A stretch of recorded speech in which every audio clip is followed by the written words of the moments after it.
Hello children, welcome back to our next video. Now in our last video we have discussed about liberalization as an economic reform, the first LPG policy, and the second among that LPG policy is privatization. Alright, so today we will discuss about privatization. Now what is privatization? We have studied that after independence 17 sectors were taken up by the government, saying that they were the strategic sector of the economy and they are required for, they are most important for the economic development. So the government has to look into those sectors. But gradually it realized that it is unable to control so many sectors, unable to give complete attention on so many sectors, and these sectors were running in losses. So the only way to come out from those losses is to hand over certain sectors to the private. So this process of transferring the ownership, or this process of involving private sector in ownership is called privatization.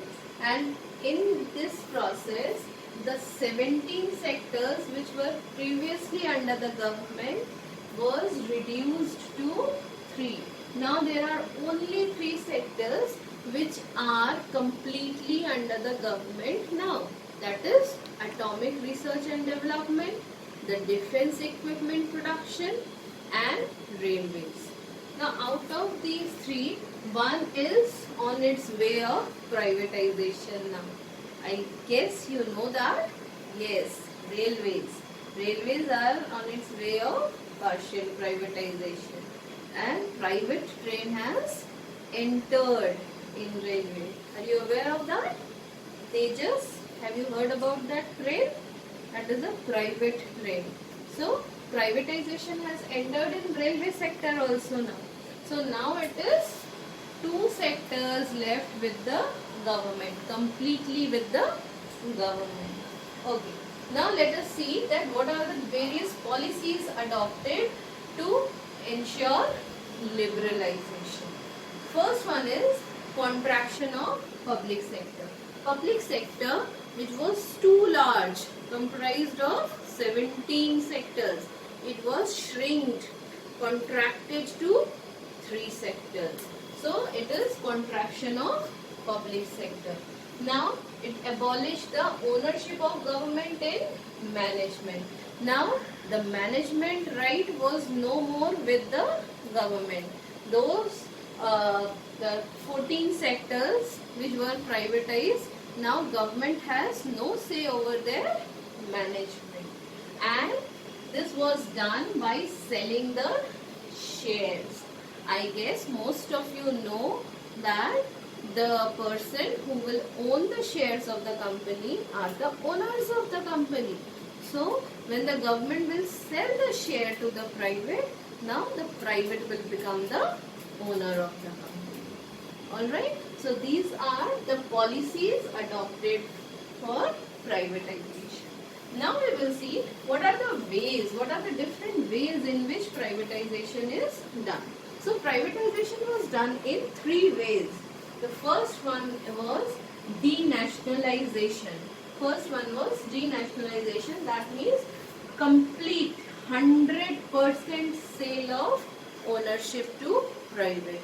Now the government will have no say over those enterprises. Government will have no interference over those enterprises. This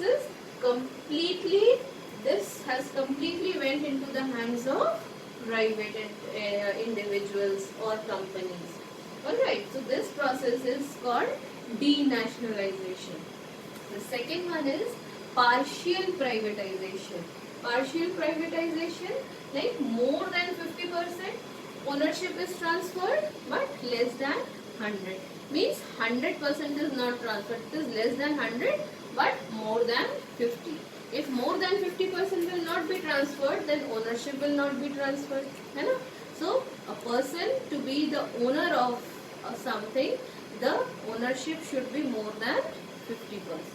So more than than 50% ownership is transferred under partial privatization, but it is less than 100. Like for example, it is done in electricity department.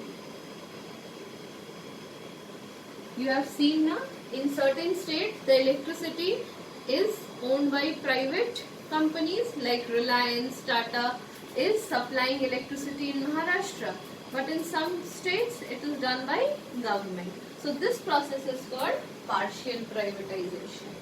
And the third one is token privatization.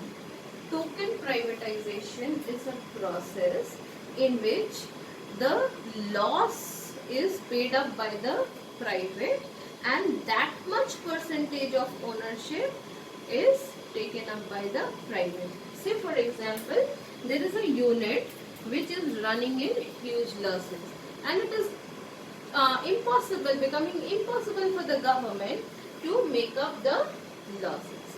Now the private individuals or the private company will come, they will say, okay, we are ready to pay your losses. They will pay up the losses and that much percentage of ownership will be transferred to private.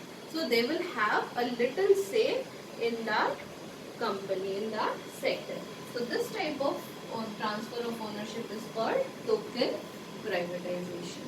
So these are the three ways in which privatization is done. Alright, now we will see what are the objectives of privatization. So without objective, nothing is done. Alright, so there must be certain objectives of doing privatization. So what are the objectives? First one is to raise funds through disinvestment. Investment is putting money into something to earn profit later. Alright, so when we are disinvesting, means we are taking our money back. Alright, so government is disinvesting, means whatever money they have put in those sectors, that is they are taking from the private and they are transferring the ownership. So in this way government is getting funds to be utilized in some other place. Alright, the next one is it improves the financial condition of the government.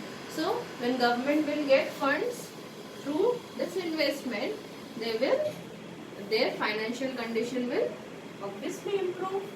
Thirdly, it brings healthy competition in the economy. So when private will come in, they will use high technology, management will increase, their way of doing work will improve. So the competition among the industries will improve. And lastly, it makes ways for FDI. So then the economy will be open, the foreigners will be invited. So obviously they will also come and become the part of this. They will also come and purchase the PSUs and this will increase the foreign investment in the country. Okay. Now we will see the merits and demerits of privatization. Okay. Now after seeing the objective, we will see the merits of privatization. The first merit is reduction of extra burden on government. So government was handling 17 sectors. So it was quite burdensome for the government to look equally, to pay equal attention to all these 17 sectors. So when privatization was done, so government's burden was reduced. Second one is control over poor performance of PSU. Now with private interference, the management will improve, the financial condition will improve, the technological condition will improve. So obviously the poor performance of these sectors will be controlled. Alright. Now it was a check on the high-headedness of bureaucracy. Bureaucrats are the high government officials. So many people working, employed in these PSUs, they always think themselves out of the world. So this was a check on that bureaucracy. Alright. Then reduction in capital output ratio. So the capital output ratio became balanced. Alright. Previously when there was no technology, government was putting in lot of money and the output was almost negligible in comparison to that capital invested. Now the output is according to the investment, capital investment. Alright, these are some of the merits of privatization. Now let us see some of the demerits of privatization. First one is it neglects the standard of living and social welfare. So privatization, only private people are taking up units from the government, well set units from the government, and they are more into its development and to increase the profits. Alright, so they simply ignore the social welfare and standard of living. They will increase the price of their products and they are least bothered about the standard of living of the people. Alright, they are only concerned about their profit. Now it promotes private monopoly. So more number of sectors will be with private. So privates hold on these production areas will be more. So their monopoly will gradually increase, and it also reduces the unbalanced growth of the economy. So those private individuals who will put in more effort, more money, their sector will grow more, and those private individuals who will not put in more capital or efforts, their sectors will develop less. So in a way the unbalance will be created because all these sectors belongs to different people and their way of management, their capital investments are different. Are you getting it? So it will lead to unbalanced growth of economy. So this is all about privatization. Now children, in the next video we will discuss about globalization. Thank you.